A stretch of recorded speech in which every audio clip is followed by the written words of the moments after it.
Minister Chan Soon Sing.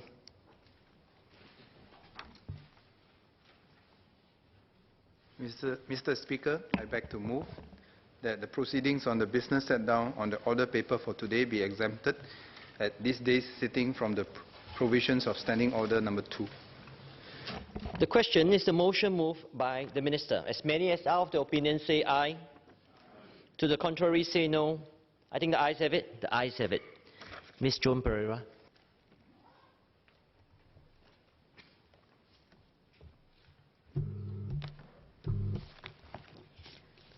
Mr. Deputy Speaker, sir, I fully support the proposed amendments to improve on how we deal with infectious diseases, including better surveillance and control of such diseases and measures to prevent their introduction into our island.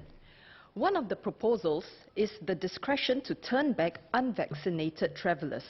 Currently, we would have to first offer this group vaccination, surveillance or isolation before turning them away if they refuse. In the event of a sudden influx of visitors from places with ongoing outbreaks, the new legislative framework would help to reduce the risk of exposure to our people and avert the problem of capacity. Hence, I fully agree with the Ministry's recommendation. I would like to seek clarifications regarding proof of vaccination from such visitors. Are the vaccination certificates presented when they arrive in Singapore or at the point of embarkation? I think it is a safer arrangement for us to have preemptive arrangements with foreign ports to require travellers present proof before they depart for Singapore. This would enable us to screen out potential disease carriers and prevent their contact with other travellers coming here and our immigration staff. This is much better than allowing them to make their journey here and subsequently turning them away.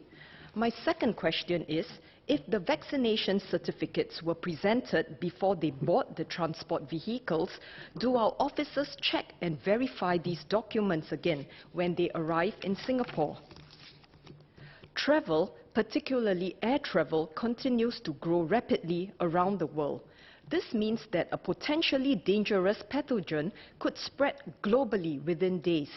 Singapore is a busy aviation hub. Changi Airport has about 60 million passengers passing through it each year. It is of paramount importance that we manage our exposure risk with best practices and technologies available. Yet, the precautionary screening measures we have at our airports, ferry terminals and other checkpoints seem minimal and easy to get around. For example, medication can lower body temperatures and thus render infrared cameras less effective. Another major challenge is that carriers may not be aware of their illnesses nor have symptoms. I would like to ask if the Minister could elaborate on the measures to boost the detection of infectious diseases at our entry points. For example, will we be tapping on new devices and technologies such as big data and artificial intelligence? I understand that there is a German research project, HiFly, underway to prevent airports from being gateways for infection. One of the tools being developed will detect respiratory diseases using ion mobility spectrometry. Do we have any such local research initiatives? Another key amendment is the legislative requirement for mobile and transport operators and persons in charge of premises to disseminate health advisories as part of prevention of disease transmission. May I ask if the Ministry will have the discretion to direct the mode and format of communication? How much control will the Ministry have over the channels and platforms used, such as the printed materials, television, radio, the internet and social media? There should be some form of monitoring to ensure the integrity and quality of the health advisory delivery. The information should be provided in our 4 official languages and even some foreign languages wherever possible.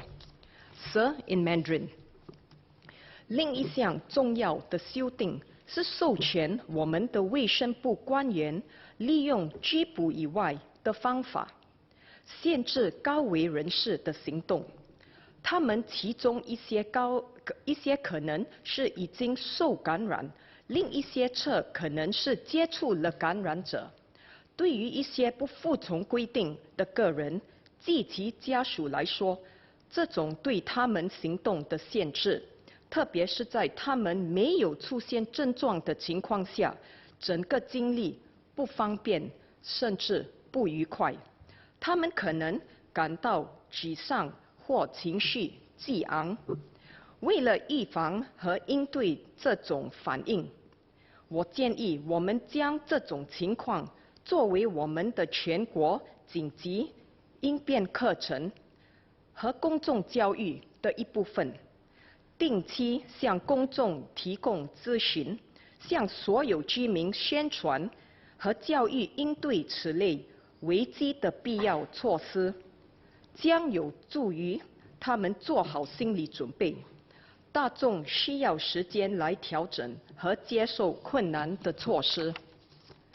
Another important amendment is to empower our health officers to use other means in addition to arrest to restrict the movement of high-risk persons.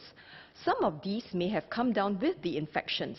Others may have been exposed to infected persons. For some non-compliant individuals and their families, such restraints on their movements, especially when they have not shown symptoms, can be very frustrating.